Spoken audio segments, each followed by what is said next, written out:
Avant de commencer cette formation, je pense qu'il est important, pour vous et pour moi, de passer en revue les outils dont nous allons nous servir tout au long de cette formation.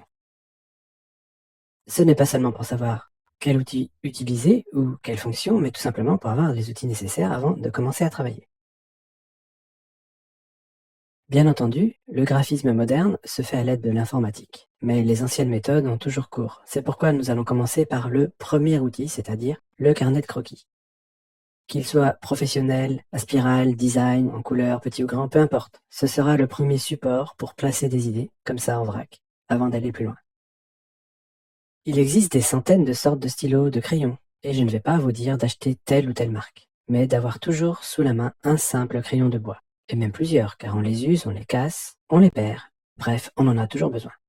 Bien entendu, une simple règle en bois ou en plastique, petite ou grande, me paraît indispensable afin de mesurer et de tracer. Il est évident qu'il faut avoir un ordinateur. Je ne vais pas vous faire l'article sur un Mac ou un PC. Je ne crois pas que cela soit très différent. Peu importe le système, ce n'est qu'un outil. D'ailleurs, de nombreuses applications font leur apparition sur iPad ou tablette Android. Vous prendrez ce qui vous convient personnellement. Les outils de graphisme seront de toute façon valables sur l'une ou l'autre plateforme. Les logiciels, bien sûr, sont la clé de voûte et chacun a sa préférence, ses habitudes.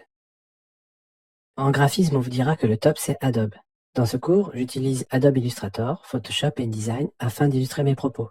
Il existe d'autres logiciels, je vous ferai un tour des outils du marché dans le dernier chapitre de cette formation. Illustrator est un logiciel de dessin vectoriel qui va nous permettre de créer des images indépendantes de la résolution, ce qui n'est pas possible avec des photos. C'est donc une application idéale pour créer des logos, des plans, des icônes, et ce sans limitation de taille. Photoshop est probablement l'application graphique la plus connue. Il s'agit d'un outil de retouche et d'amélioration des images. Les images ne sont pas des dessins vectoriels. Elles sont donc dépendantes de la résolution.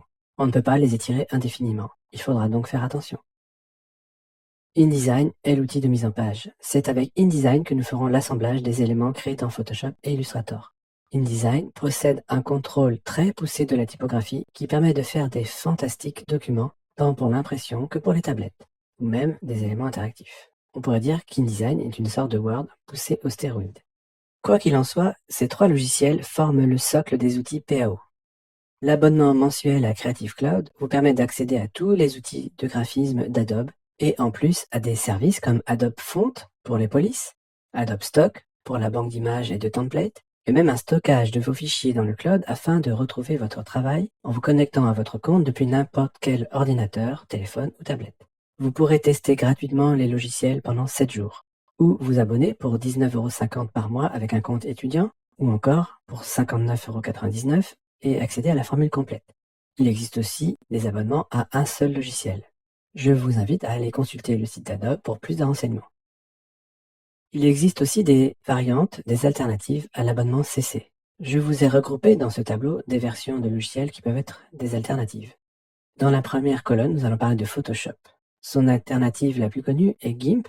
GIMP est un logiciel de retouche distribué de façon libre. Vous pouvez même modifier le programme si vous en sentez les capacités. Toutefois, son interface est un peu plus difficile d'abord. Un grand concurrent est Affinity Photo. Pour un prix modique, il va vous permettre de faire la plupart des choses que fait Photoshop. Un autre concurrent à Photoshop est Lightroom, pour la partie développement de photos, mais pas pour la retouche ou le photomontage. Enfin, si vous voulez voyager léger, je vous parlerai de Photopea, un site qui se présente sous forme d'application avec une interface copiée sur Photoshop. Pour concurrencer Illustrator, il y a Inkscape, qui est le logiciel libre, un peu ce que GIMP est à Photoshop. Inkscape est toutefois très efficace. Nous retrouvons Affinity Designer, qui est un concurrent de la même veine qu'Affinity Photo, c'est-à-dire un logiciel récent et moderne. CorelDRAW, que je n'ai jamais eu l'occasion d'utiliser, est un très ancien concurrent, avec des versions mises à jour, mais moins utilisées en France. Et pour finir avec les outils web, je vous parlerai de Gravit Designer, un outil qui se présente sous forme d'application web dans sa version gratuite. Pour concurrencer InDesign, il y a Scribus, c'est un logiciel libre, en quelque sorte le GIMP d'InDesign. Toutefois, son interface, je ne vous le cache pas, est un peu difficile. Mais vous pourrez vous en servir pour faire des documents pas trop compliqués, et il aura quand même toutes les fonctions pour faire des PDF et autres exports de votre mise en page. Affinity Publisher se positionne comme une alternative sérieuse avec un tarif très agressif. Le concurrent historique, Quark Express, remonte un petit peu sur le devant de la scène avec des gens qui ne veulent pas prendre un abonnement Creative Cloud. C'est un logiciel extrêmement complet. Parmi les outils web, il y a Canva, un outil qui se présente sous forme d'application web qui vous permettra de créer très rapidement des visuels en puisant dans sa banque de templates.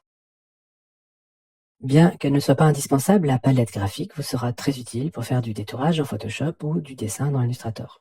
Toutefois, pour commencer, il n'est pas indispensable de s'en équiper car le coût est assez conséquent. Il ne nous reste plus qu'à passer au projet à proprement parler, une fois bien équipé, et c'est ce que je vous propose de faire dans la vidéo suivante.